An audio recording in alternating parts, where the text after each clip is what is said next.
So today for assignment 3, we will be discussing why preventing eating disorders is important for healthy development and family functioning. So first we will talk about why eating disorders prevention is important. Next, we will talk about what objectives you should take away from this video. Third, we will talk about why eating disorders impacts healthy development. After that, we will discuss some solutions that exist to prevent eating disorders. And lastly, we will evaluate what solution is the most effective. Preventing eating disorders is really important because developing an eating disorder can significantly impact a person's life, but there are some specific actions that can be taken to reduce the likelihood of developing an eating disorder. And these prevention strategies can occur in the home from a young age, which is why the audience for today's video is parents. It is really important for parents to understand the risks associated with eating disorders and understand prevention actions that can be taken to decrease the likelihood of developing an eating disorder.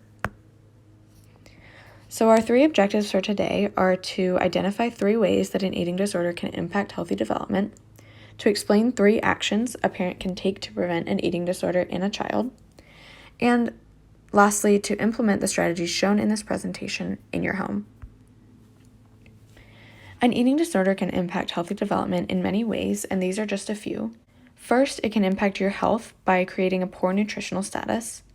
Next, it can have severe impacts on mental health. And lastly, there are challenges to relationships with family, friends, and in other social environments.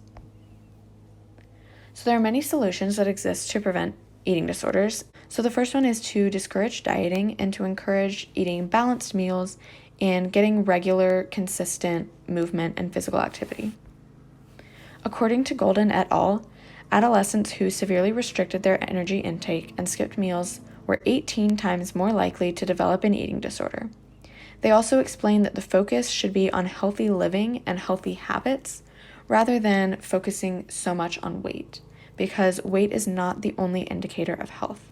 Having a balanced life is the most important thing. Next, encouraging family meals is really important in modeling positive behavior and attitudes around food. According to Newmark, Stainer et al., regular family meals during adolescence plays a protective role for extreme weight control behaviors. And according to Golden et al., family meals provide opportunities for modeling behaviors by parents. This is really important in creating positive relationships with food, which we will hear more about from an expert dietitian in a few slides. The last preventative action that we will talk about in this video is promoting a positive body image.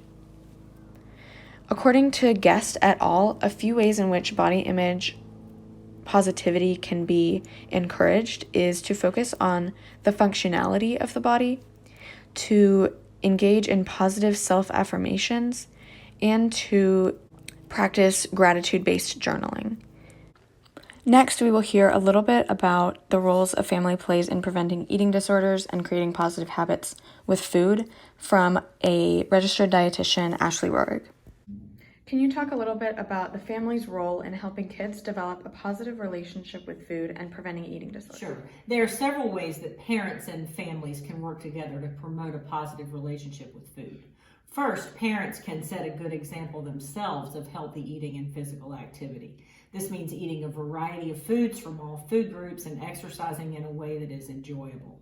Along those lines, parents can also set a positive example by avoiding dieting and extreme exercise behaviors and avoiding talking about the pursuit of weight loss and the scale. Body scrutiny and body shame are significant contributors to eating disorders that start early in life for many people, and the family can be a crucial place to create a positive environment about body acceptance and respectful conversation about body diversity to avoid this. Parents can also include children in meal planning and preparation at home. Even little children can choose foods that they like from a small number of choices and be allowed to eat when they feel hungry and stop when they feel full. They can also be taught healthy habits. As children grow older, they can be more involved in making the grocery list and helping with the shopping and preparing with the food so that they have a sense of participation and autonomy about their food.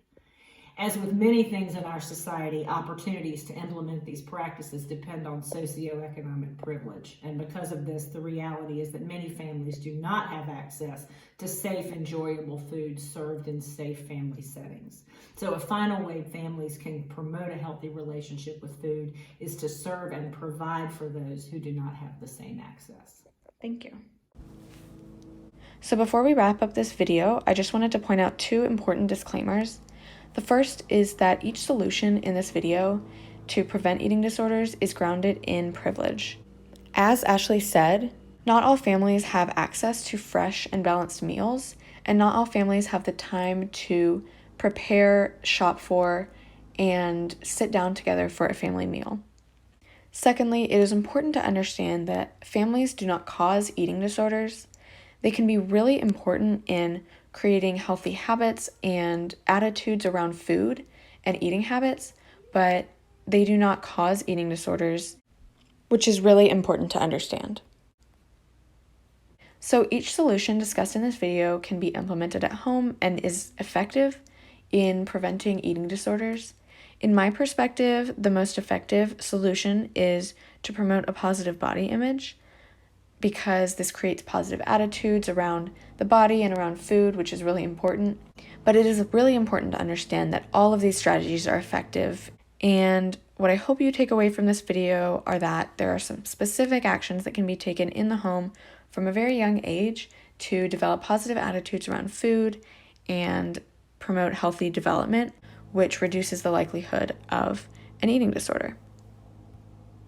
So I hope this video has been educational and helpful, and I hope that you can implement these strategies at home in your own life. Thank you.